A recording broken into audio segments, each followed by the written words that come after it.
যোৱা 2 ফেব্ৰুৱাৰী 2026 আমি কাকতিবাৰী থানাত এখন লিখিত এজাহাৰ পাওঁ শ্ৰী হনত গগৈ পহুচুঙি গাঁৱৰ তেখেতে এজাহাৰত উল্লেখ কৰে যে যোৱা বছৰ 7 অক্টোবৰ 2025ত চাইবাৰ ফ্ৰড যোগে তেখেতৰ মিছেছৰ একাউণ্টৰ পৰা দুটা HDFC বেংকৰ আৰু এটা একাউণ্ট আছিল অসম গ্ৰামীণ বিকাশ বেংক এই দুটা একাউণ্টৰ পৰা সৰ্বমুঠ 7,93,000 টকা চাইবাৰ ফ্ৰড যোগে সৰলকি হয় আৰু এই অভিযোগৰ ভিত্তিত বা এজাহাৰখনৰ ভিত্তিত আমি এটা সৰজমিন তদন্ত আৰম্ভ কৰোঁ আৰু এই তদন্তত আমি জানিবলৈ পাৰোঁ যে দুষ্কৃতিকাৰী লোকেশনটো মানে টেকনিক্যাল সাৰ্ভেইলেন্সত আমি জানিব পাৰিলোঁ যে ওয়েষ্ট বেংগলৰ এঠাইত আছে আমি আৰু গভীৰতালৈ গৈ কথাখিনি চালিজাৰি চাওঁ আৰু যেতিয়া আমি নিশ্চিতই লাভ কৰোঁ যে দুটা নম্বৰ মোবাইল নম্বৰ আছিল এই মোবাইল নম্বৰ কেইটাই অপৰাধটো সংঘটিত কৰিছে বুলি আমি টোটালিকে SP ছাৰৰ তত্ত্বাৱধানত আৰু মুখ্যালয়ৰ অসম আৰক্ষীৰ মুখ্য কাৰ্যালয়ৰ পৰা অনুমতি লৈ DSP হেডকোৱাৰ্টাৰ শ্ৰী আৰিয়ান নাথৰ নেতৃত্বত এটা চৰাইদেউ আৰক্ষীৰ দল ৱেষ্ট বেংগললৈ পঠিয়াওঁ আৰু ৱেষ্ট বেংগল আৰক্ষী মানে ইছলামপুৰ জিলাৰ আৰক্ষীৰ সহযোগত ক্ৰমে মোহাম্মদ সিদ্দিকুল হুছেইন আৰু আব্দুল ৱাহিদ নামৰ দুজন অভিযুক্তক কৰায়ত্ব কৰি গ্ৰেপ্তাৰ কৰি অসমলৈ আনিবলৈ সক্ষম হয়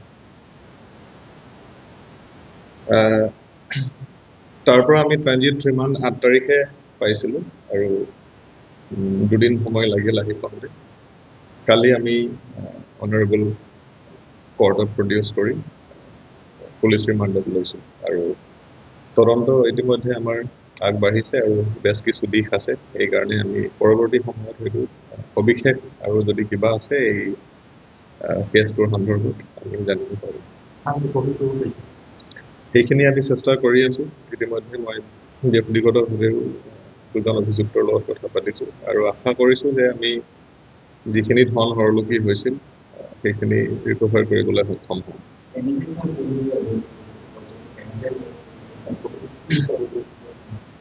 যিখিনি কথা আমাক কোৱা হৈছিল সেইখিনিৰ পৰা আমি জানিব পাৰিছোঁ যে কিবা এটা ইনভেষ্টমেণ্টৰ কথা মানে একচুৱেলি মাইনৰ ল'ৰা আছিল অভিযোগকাৰী তেখেতে অনলাইন যোগে কিছুমান ভিডিঅ' ক্ৰিয়েট কৰি এড দিয়াৰ অজুহাত দেখুৱাই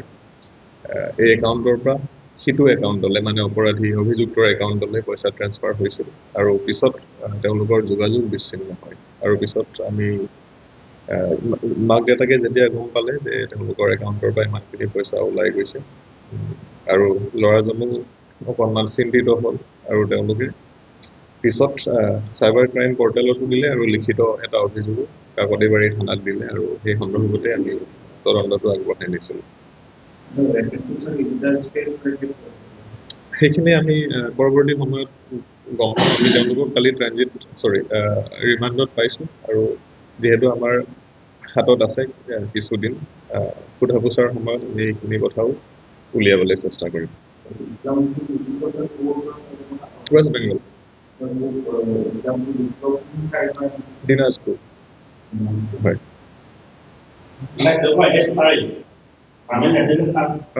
নাই যিখিনি তেওঁলোকৰ পৰিচয় পত্ৰ আছে সেইটোৰ মতে মোহাম্মদ সিদ্দিকুল হুছেইন আৰু ঘৰ হ'ল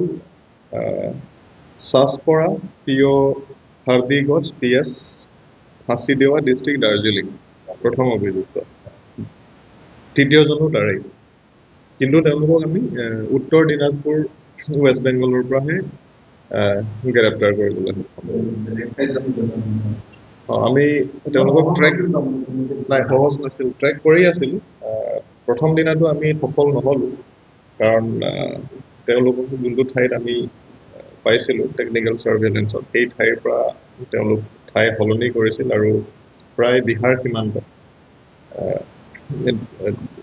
কিছু কিলোমিটাৰ সিফাল হ'ব তেওঁলোকৰ লোকেশ্যন আমি পালোঁ পিছত তেওঁলোক আকৌ ছুইচ অফ হৈ গ'ল গতিকে আমাৰ কিছু অসুবিধাৰ সৃষ্টি হ'ল তথাপিও আমি DSP হেডকোৱাৰ্টাৰক ক'লোঁ যে অভিযানটো অব্যাহত ৰাখিব লাগে আৰু আমাৰে সৌভাগ্য যে পিছলৈ তেওঁলোকক আমি পুনৰ ছাৰ্ভিলেঞ্চত পালোঁ আৰু সেই সূত্ৰে গ্ৰেপ্তাৰ কৰিবলৈ সক্ষম হওঁ